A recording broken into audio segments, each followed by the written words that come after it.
ono mukyala musumba yamukwana mu manyi emyaka 5 gye bamaze ogimanyiko ono mukyala musumba yamufuna ono mukyala twaberanga naye mu bbala ABS yakoleranga ebivulu abaddewo edda ono omukyala mumanyi ne musumba yagenda omufuna nga mutegeera buki so emyaka 5 mituufu gye bamaze because omukyala ono musumba yamufuna mu mwaka gwa 2019 2023 myaka 4 ne 2019 gye 5 nga tonalaba musumba wali okola biki nali nsoma barasoma busome ebisomo byo jaggwa tajagwayo twajikomya mukubo buli omu yayina omukono mu munno okulemerera okumala esoma ye yayina mukono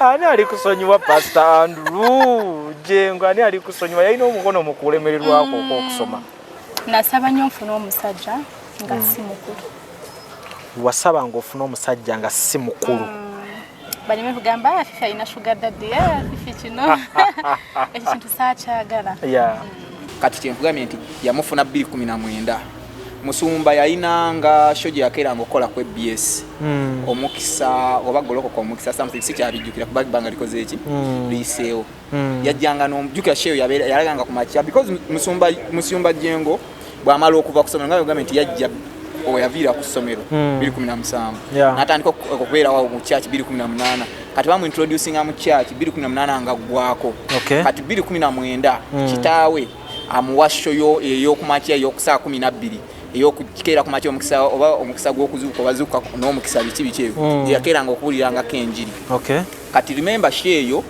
ku bakya yabeeranga live naye but it wasn't live because musumba yita sijja kusobolanga kera buli lunaku so kati nga musumba pastor ugundi kujja kimbo abamalo kola then we record that shows nali nkolangaawo era musumba yajjanga n'omuwala oyo naye nga abeerayo mu moloka because ayagala mulaga musumba mukulu remember musumba mukulu yali asulawo ku church wagulu ewali amakage oba deto kimanyi yasulanga ali wagulu ewali naye nga alinayo n'amalala naye nga asulawo wagulu ku church olw'obuvunaanyizibwa bwaki emirimu gye alinawo emingi yes juke alinawo essomero alinawo church biki kati ng'obuvunaanyizibwa bungi nga lwanavugira ogenda ina biki kati ng'abeerera ddalawo so ng'onajja musumba ne tukola naye n'amala n'agenda Pastor Jengo nze yali mukwano gwange so bwe bati ne batandika okukola ki okweyagala story yatuukira ddala wano mwe n'okutuuka okugimanya nti baayawukanye yatandika lunaku lwa Sunday nga musumba abuulira ku kituuti olunaku lwa Sunday ng'agamba bino byonna byolaba ebiriwo byabaawo lwa Sunday ebisinga nti Pastor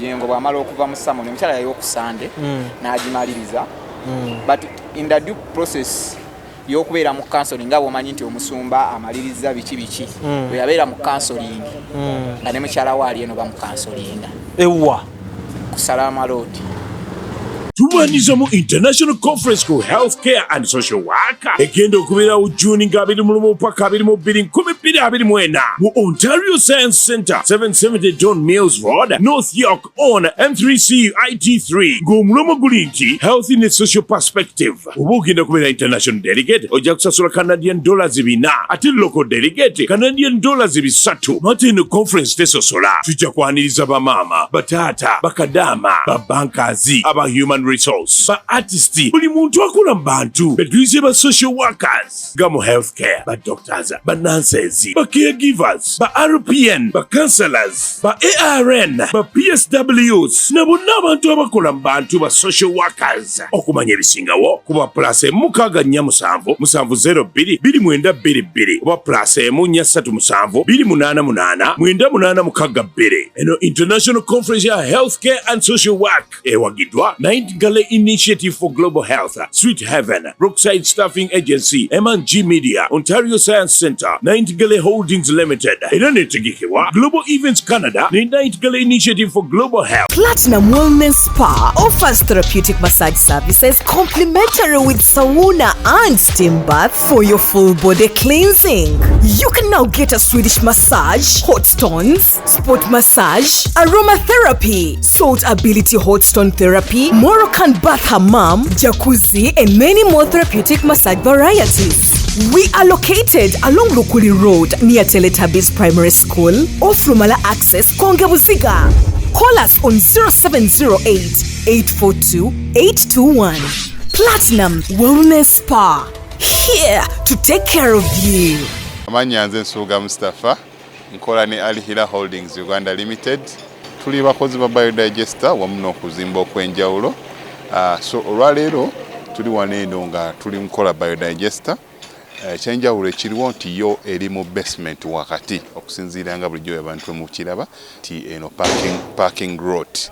So eri wansi eri parking lot eri mu basement. Leero tukoze size y'abantu 5 ng'era erina capacity okusavinga ekizimbe kino kyonna nga wekinaabeera. Wano eno ng'era emigaso gya bulijjo gya biodigester tebagenda kunuunamu. Atwetaaze ku namba z'essimu 07017669992 ne MTN 0789224230. Enamba ezo zonna kweziri ku WhatsApp. Morris Cakes and Events Limited bakola cakes eza birthday, okwanjula, baby shower, bridal shower mu buli design yonna gy'oyagala, traditional cakes n'ebika ebirala. Kosa n'okutegeka emikolo ne girabika bulungi. Basangibwa wa Kaliga okumpi n'akatale k'aba veteran ku namba z'essimu z'olaba wansi awo ku call ne WhatsApp. Kola order cake kutuukako yonna gy'owangaalira. Mariam Massa mukyala muyimbi, mukyala muzadde, ayimba music, abuulirira ate azimba. Alina akayimba akapya bakayita eddembe ly'abato omuli obubaka obukwata ku baana n'abakulu. Kanoonye ku YouTube channel ye Mariam for Children ne Facebook Mariam Music. Omanyi Sanchez singa lwe tulina omukisa ogumuteeka mu kamera kubanga Sanchez oyo ate Bwino gwampa Bwino gwampa. Omanyi musheno ebyaddala saagala ate tuyite okitegeera, njagala mukkirize nti Jengo musajja wange. Jengo is my pastor. Jengo muto waffe. You understand? Olwokuba nti munene muto. In fact we tusobola n'omuwabula weetaagisa. Nkola ku ABS nga Jengo akyasoma senior 6. Okikakasa? Ng'oli wadda Makko. 2017. Jengo yamala okusoma ndoza 2017. Nga gwe wamala dda. Atandika okujjawo ku ABS 2018 we yamalira senior 6. Nga gwe gy'oli? Nga gyendi Jengo yajjanga nona school fees nga nze mpeereza kitaawo. Ng'ograduate nze? Yes. Oba wali oyise mu kadinisa? Naye gwe sokoleke.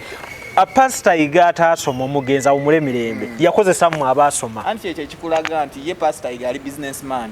Businessman yeetaaga abayivu. Abasinga businessman tebaasoma. Bakola ne bafuna ssente.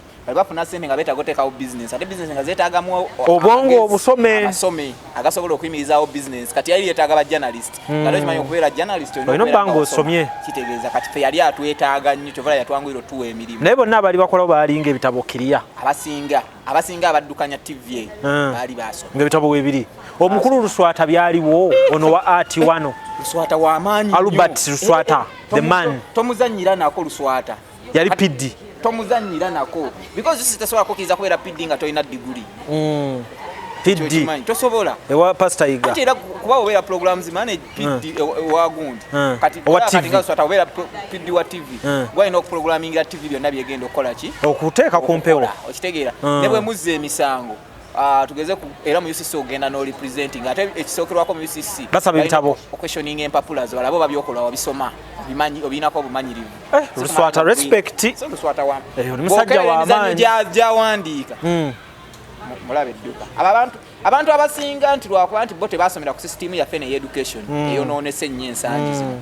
Eno system yaffe eyonoonese nti nosanga omuyivu ng'alinga atali muyivu. Yensonga lwaki abantu bagikwamu ebitu naye abantu bedda baasoma edda kyovala Bobby yakugamba nti edda tewalinga UPE naye ng'abantu basomaasomako naye kati UPE werina byonna tebikola ki tegattako zero. Kati so obuzibu bwe tusanze n'abasomedde mu masomero ag'ebbeeyi bakola ebintu bwe bitakwatagana nga tebijja ng'ate abaana b'omukyalo be bali mu bukulembeze abasomera mu miti because standard kati yakyuka abantu baba pushingamu Napoleon Bonaparte hitira kati osomesa otya Napoleon nga tuyina amini let's tusome kwa amini tumanye nnyo nti buli lunaku tewali TV political talk show itawo nga tebogedde kwa amini because balina omugeragera ne President Museveni aliwo kati n'abalijja basome ku President Museveni oba amini yatusookamu. Leka tusome ku revolution ya Bobby Wine people power. How is it started? In the history. Walk to work, how is it started? Biki ebyaji influencing okubeera walk to work. Effects zayo ziriwa otegeera. Kosi yayo yali etya. Wawe yalemererwa. Ebyo tujja bikwatako nga tutunulidde ebyenjigiriza bye Uganda n'engeri abayivu gye beeyisaamu. Kakati tugende ku nsonga eri ku mmeeza. Kale soko babuuzeeko. Balamusiza mwenna abatwala ku Capital Music, Abanyadde Makko William, Kansala omulonde ow'e Kayunga. namawulire ateetiiririra always on ground buli kyenjagala okumanya aba ayina kakulu anti kati mu Uganda ndowooza mbadde manyi nze keyasigalamu oluvannyuma keiza okugenda n'ekintu n'akinkwasa kati ekikomoze nkiina naye nagenze nenda bakasukuga alayika ayagala kunnyingirira mu gurawundi waaka ayingidde gurawundi alina engeri gy'aba ne info n'entyamu asumulula eggulira awo aleeta info waliwo gyembeera nayo neŋŋaa nti ya munda kuba yatandika eya federation nejjanga ntuufu naye nali nagigamba please saagala ebyo bye nejjanga ntuufu njagala twogere bwogezi mboozi nga ye muzireeta okitegeera ebituufu byakyo tulina bijja ku Edikenzo tulina kubijja ku ba Jasmine n'abalala bali ku federation olaba kati ng'obuzibu obuliwo nti poliisi etuuka nekugamba abantu abaabula manya gavumenti abantu abaabula naffe tetumanyi gye bali gwemoloka zaatuuzeeko netuwa kati kikyosuubira Kenzo kugamba ku federation agambe nti bintu wano ekoze bubi kale kati tuli ku nsonga za muto waffe Pr Jengo Andrew ebbanga eriyise emabega n'akajja okulaga eggwanga interview y'omukyala nga tunyumyamuko teyali interview nga interview endala yali movu emboozi kiboozibozi omuntu gw'osanze oli mukwano gwa bbaawe naye omumiitinze for the first time ne tunyumyamu so abantu bapikinze interest embuuza amazima g'emboozi gye bawuliddeko nti ababiri it ended in tears you understand ngamba waye Makko gwenge yakolayo obwedda nga nkubidde ne ku Musumba Jengo ne sitamufuna ku simu nenze njogeddeko nayogedde in fact soko kwebaza kola emboozi nene nkusaasira baki byokola emboozi nga gye wakola ey'amaanyi bwetu mu kaseera katono newatayita nnaku 5 abantu bayinza noga balujja yagenda n'ekisiraani ekyayawukanyisa no not as always ate bulijjo bwenkwata fayiro wezityo nvuga kapu eyo paka ku mukolo nga wenzize nkikola lwaki anti nsoose kugamba nti naye nenkola ki nonsaasira nganze owuwo naye olowooza nti bino obikonfaminga gwe nze sinnabikonfaminga emboozi eno nagimanya kuva ku Sunday because the story yatuukira ddala wano mwe n'okutuuka okugimanya nti bayawukanye yatandika lunaku lwa Sunday nga Musumba abuulira ku kituuti olunaku lwa Sunday ng'agamba bino byonna byolaba ebiriwo byabaawo lwa Sunday ebisinga nti Pr Jengo bw'amala okuva mu Samoni omukyala yayo ku Sunday n'agimaliriza but in the due process yokubeera mu counseling nga bw'omanyi nti omusumba amaliriza biki bwe yabeera mu counseling nga ne mukyala waali eno bamu counselinga ewa ku Salama Road Makko ati sikulimba Makko sikulimba because lwaki sikulimba nzono omukyala mumanyi ono omukyala Musumba yamukwana mumanyi emyaka 5 gye bamaze ogimanyiko ono omukyala Musumba yamufuna ono omukyala twabeeranga naye mu bbaala EBS yakoleranga ebivu abaddewo edda ono omukyala mumanyi ne Musumba yagenda omufuna nga mutegeera buki se emyaka 5 mituufu gye bamaze because omukyala ono Musumba yamufuna mu mwaka gwa 2019 2020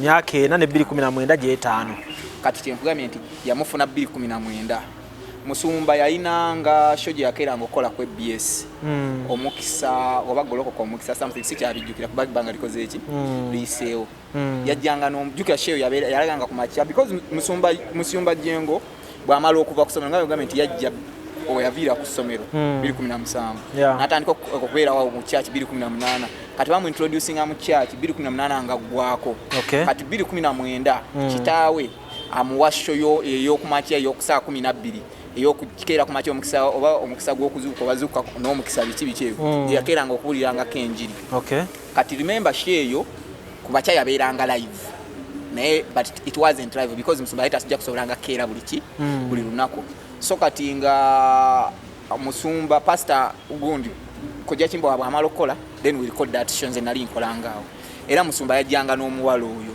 because bw'amala omufuna omuwala oyo omuwala yali wa bbaala nze mumanyi kati Musumba wamala omufuna yajjanga naye bali basoma bonna nze nkubuulira nze gye namulabira gye nkugambidde nze nganzi nze gye namulabira wamulabako mu bbaala namulabako mu bbaala era ebiseera ebyo waliwo we navaayo we twakubako emboozi ti Pr Jengo anywa omwenge era abeera nnyo mu bbaala n'abavubuka abalala nti omwana w'omusumba atava mu bbaala ojijuka emboozi eyo tetwamukubako ku TV wali ku TV nti omwana w'omusumba tava mu bbaala abeera nnyo mu bbaala y'omu ku bavubuka asinga okusakala ennyo mu bbaala ebiseera ebyo ebyekito nga tannaba kufuna ki omuwala muto n'omumanyira omuvubuka so kati omuwala yajjanga naye ng'abeerayo mu mmotoka because yatayagala mulaga musumba mukulu. Remember musumba mukulu yali asulawo ku church waggulu ewali amakaage obadde tokimanyi yasulanga ali waggulu ewali naye ng'alinayo n'amalala naye ng'asulawo waggulu ku church olw'obuvunaanyizibwa bwaki emirimu gy'alinawo emingi jjukira alinawo essomero alinawo church biki kati ng'obuvunaanyizibwa bungi nga lwanavugira ogenda ina biki kati ng'abeerera ddalawo so ng'onajja musumba ne tukola naye n'amala n'agenda Pr Jengo nze yali mukwano gwange so bwe bati ne batandika okukola ki okweyagala but obuzibu bwonna bwe buvudde omuwala ono yali kyenyinza sijja kugamba nti mufenaye nga womanyi omuwala ng'akyali muto abaana abavubuka bangi oba abasajja bangi abakola ki abamukwana kati omuwala nga muwala yenna nga nafe abavubuka ina nti osobola okubeera n'abakazi baki bangi kati omuwala naye yalinayo abasajja be abalala bamukwana as well as Pr Jengo yali akola ki yali amukwana era ng'amwagala kati oluvannyuma Pr Jengo n'agenda ddala naye muki mulaavu ng'omwana babaddewo beeyagadde musumba afudde biki kati tutuuka ku kinyusi kati ki ekireetera Pr Jengo okulaga omuwala eyo eri ekkanisa n'amuteeke nammwe ab'amawulire sobola omukolako ki interview ze nabbanzi be okumugjamu ffeena abakola ki kati gwe wabbanzi be ne wali abalala bakola ki abakolako kati okumuleeta eno tumumanye Pr Jengo abeera n'obuzibu nti atuuka okuba kati nga omanyi nti afuuse omusumba tata amaze okufa afuna obuvunaanyizibwa bungi obukola emirimu kati nga takyalina budde bumala nnyo obw'okubeera naki nga onaabeera n'omukazi w'obudde obeera kusimba biki kati abeera bize olina okulwanirira property eziriko amabanja bafamire y'okugitereeza endiga zikwetaaga so bingi bibeerawo awo kati atuuka ekiseera ayagala atuuka abuusabuusa agamba naye omukazi nkoze buli kimu mutereeze naye kigaanye okitegeera akwata essimu ye agiteeka mu traka munange pastor yateeka traka mu ssimu y'omukyala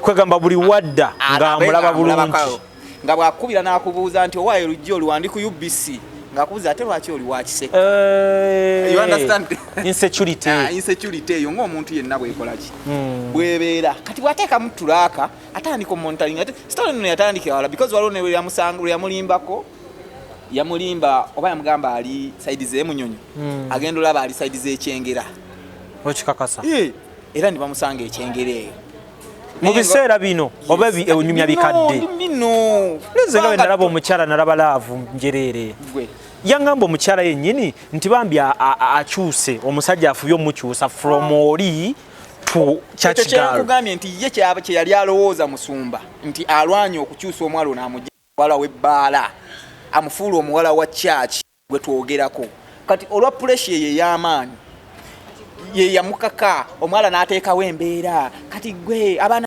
musumba bawasizza bakazi baabwe biki nze onkuumira eyo terina muntu amanyi nti ndi mukazi w'ekitegeera lerere ne mu church tondagangayo olabika olinayo abakazi abaki abalala kati omusajja wawuliddeko kolaki okumwanjula mu mawulire teyamwanjulamu nti kyali kiseera kituuse ekyokumwanjula but because of pressure eyamuliko ng'omukazi agimutaddeko ate ng'omukazi amwagala kati nga n'omukazi akozesa kali nti ekindeetera okulaba bano abalala bembeera nabo because bo banjagala bandagane mu bantu baabwe gwe tolinayo waliondaze naye bwe wabeerawo laavu emyaka 5 gino gyonna gye bamaze musumba kiki ekimulemesa olwo okumulagayo okubeera mukyala musumba si kyangu tebereza singa yali amaze omumuteekako empeta mu wiiki emu n'akyankalana bwe bati andi okukyankalana ogambye kulina cause baganye okumuwasa official okwasooka siri siri kuno okwasembyeyo kati munnange bw'amala okyankalana kwolwo bamukwatidde ekyengera biki ekitegeera Sanchez ogeyaki bali mu byalo batambuza kintu kyabwe ate kyagadde engeri bakikuttemu so kigenda kuggwayo engeri gye twogera ku baagala nabafuneko ekyokuyiga so munnaye bw'amala okukola ekyo nono n'agamba kale bwe kibanga eky'obutakulaga abantu bange kyekikuluma kankwanjule mu kyaki kati bye mwalaba nti enduulu neevuga Pr Jengo ayanjudde ne kyaki yali ekyetaaga lyessanyu lye nalaba anti abaana b'abasumba bonna bafunye kati sanga lwaki taafune mukyala amwanjula naye teyamwanjula nti lwakuba amwagala ngenda kudda wali nti ne pastor alina gwayagala ngenda kukubuulira ekyalaavu kino Makko sinnakkiriziganya naawe Jengo yali ayagala naye ng'omuwala muyaaye smiling face of a beautiful woman balina olugero lw'oluzungu ng'ayogera ku bbayo waatalinga buli kimu kiriya toyinza kuŋŋa nti tewali laavaawo omukyala ayogera naawe leero enkya n'akutta abakyala baveeko abakazi balaba edduka simanyi kikye mulowooleza bakazi nze nkubuulira sooka ombuulire ggulakyo biki byolaba bimenyawo laavu eno nze gye ndaba nti weeri ojjukira kye waŋŋamba ekyakutuukako ate tugenda yeeyo njagadde kyo kujjukizaamu nga ekyantuukako nali sikisuubira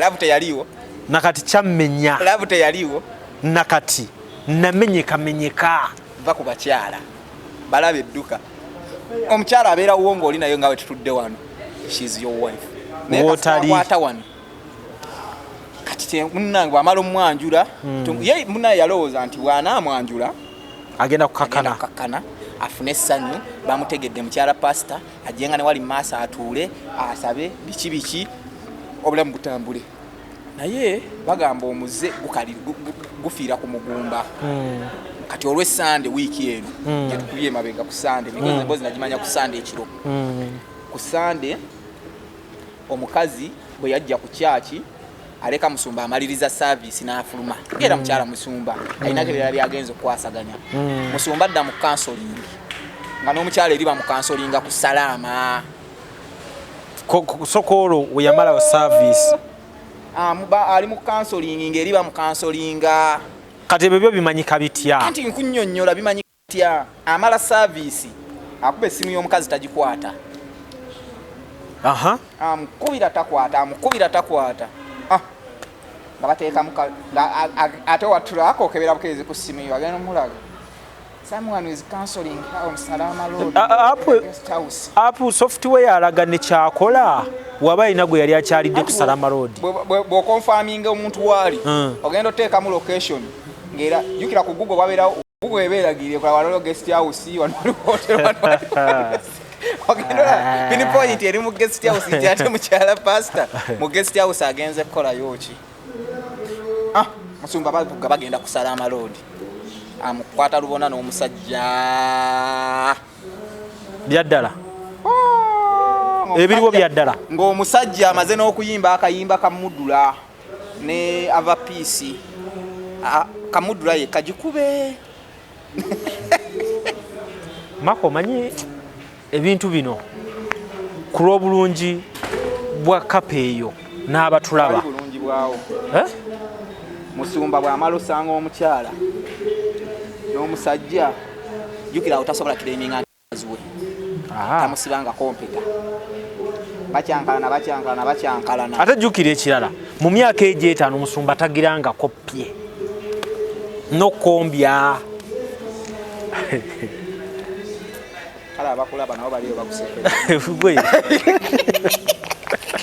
mu myaka etaano bakusekerera baganda olujja mu myaka etaano musumba aba aviiriddemu awo kuba takwatanga wadde ku A oba A oba B ndowooza abadde anaatatuuka ku waayi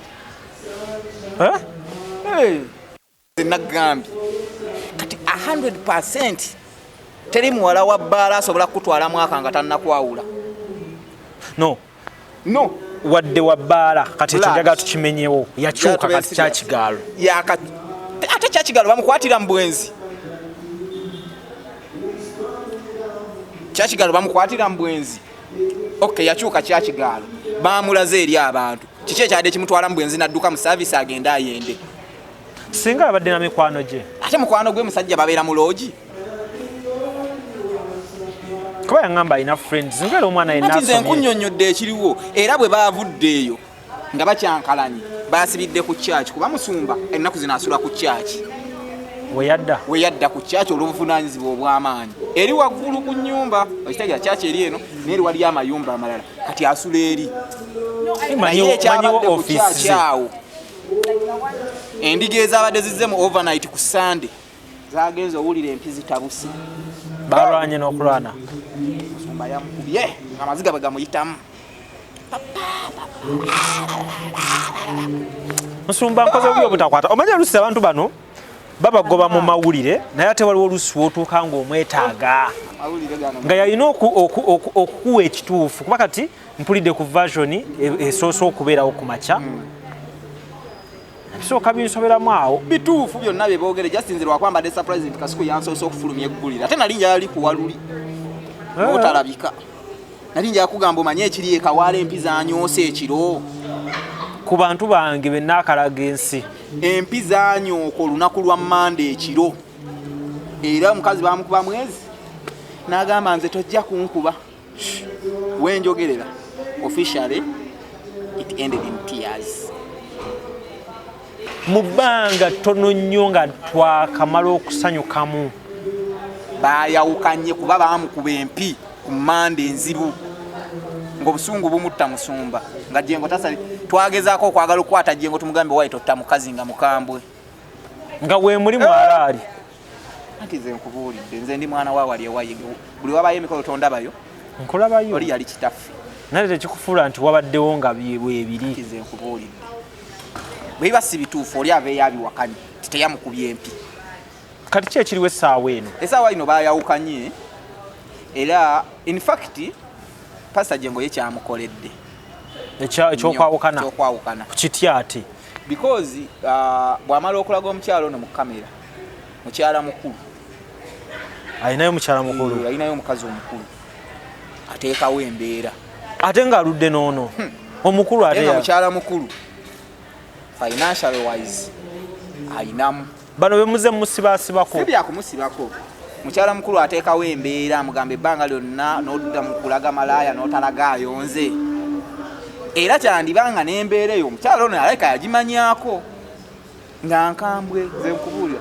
omukyala mukulu yatabuka gumanye omuliro Jengo gwabadde ayitamu bw'abantu bala bakuba masuuti nga mukyala mukulu atabusa amugamba nange olina okundaga kubanga mukyala mukulu talina wajjira tatulaganga ko mukyala yenna oyo naye taba mukyala we gwe yasoose okutulaga gwe yasoose okutulaga gwe tumanyi mukyakale tumuleke kugamba mukyala mukulu mukyala namba 2 ateekawo embeera eya ddala ewa Jengo atabuka yalinamu ku ssente Jengo alaba ateeka Jengo mu mbeera gyalimu yeetaaga finance because bakyalina okugulaagula abeetooloddeawo kyaki eyongera okugazi wefune n'olugye banaateeka ku luseedi katalaba nga ssente zino genda kyova olaba ono yamukyankalanyiza n'amukwatira mu bwenzi yagambye genda kasasiro era mu nnaku ntono okuva kati agenda kulaga omukyalo omulala kati nze nkubuulidde maama tunaba tuli ku ki kiba kifuuse omuti oguliko ebibala gufa nkonyogo Jengo yaliko ebibala kafe enkonyogo abaina emboozi enzito yeeko ate etya era pasito nkoze bubi okuba nti sikufunye naye bambi nze Jengo kale mumusaasira omanyi teri kibi kirimanga kulaga mukazi nnaku 3 ate naakukyankalanya n'omugoba but it's a blessing in disguise tikyamukoledde katulaga omukyalo omutuufu ate mukyala mukulu bambi mukyala mulungi nnyo talina buzibu talinga ono nti agenda kugira ki naye gwolabyeko ye mwana bannayinza ono omukazi nali namusiima mwana asimayiringa ali welcoming talina buzibu tayomba omuwanko olujja tayomba na muntu naye gomanyi omukazi okuleka katuuti ng'oli mu kulaba ndiga naye n'agenda alaba endiga kale nakati sikikkiriza sinnakikkiriza kisoboka naye kyonna ekiri esalaama kikulu tokomyawo ebyomukulu sigenda byogerako just ekiri esalaama ne mukulu wa Kasuku siwe yali omukulu yampereza ka audio nga mukambwe ngamba lujja abo ekiri esalaama nesooka mbatunulako wennezayo nentuna ne muka video nti wenkulaba wenda bashamimu nga wala sepuku nenda baga muyisawo sepuku najiddamu audio nagamba abo ate bwenkwata kono ate ono togaba wedde namba kambireke omanyi wengulaba nga gukumyemu toyongera kabe gwe sikutegeeza kiriwo mira bumizi nga nfuna kijwisi nga nywa nga ndekakkanya nkugambye ekyali esalaama salaama ndoza twetaaga tuteekewo obateekawo museum oba kamera zikole nnyo zikole nnyo esalaama nga kwegamba kati police station kamera z'esalaama zo eva ziba monitored kulaba what's happening eggomanyi tekitegeeza okuga nti mukyala pastor wuno ali mu loogi Sajja ekyo kimulemedde. Fiona zaake simu naawe nkunoonya. Sajja ekyo kyaliwo kuva dda naye nga alwanaganye nakyo. Waliwo version gye nfunye mbu omusajja alemedde ku mukapasita nti bibaddewo ebbanga. Anti oli tannamuwasa si mukazi we. Kyekibalemye otteeka mu mitwe. There is a battle of a pastor ne civilian. Civilian. Kale civilian ayinamu akasente kayitirivu. Okitegeera? Ayinamu sente. Civilian naye ayinamu. Civilian bamuŋŋambyeko w'ensangi. Kyangwa nti lwasooka kyengera ewuwe. Kati ku luno yagenda enzola nti luli lwali kyengera nga twaka bwe naddamulera gakyengera bijja ttabuka. Biva kyengera. Salama. Biva kyengera. Byava kyengera ewuwe. Gye lwatandikira olutalo. Mwami Andrew naye ye Andrew. Nabeeba Andrew. Sofage n'akafuna. Anti nze nkubuulidde. Andrew Gombya. Tagalo yemanya gayinza nokwana yayi nayo omukazi. Dala tuteka mu conversation. Naye nga nfuna version yeyo. Waliwo omusajja gwe babatolinga naye. Babatolinga lwa mukazi kati omusajja yawangudde because pastor yamugobye omuwala. Yamugobye. Anyway. Njakulwana nnyo nze mufune Fiona. Mumbadde musisi. Andrew alayika yagitadde. So awangudde olutalo. Kwa kati olutalo yaluwangudde. Kino kyonna kati okyayo kigenda mu maaso. Sanchez tukyalabika. Binoonya tobitegeera. Mako nze nako okumpita omuddugavu ng'ate ndi mweru.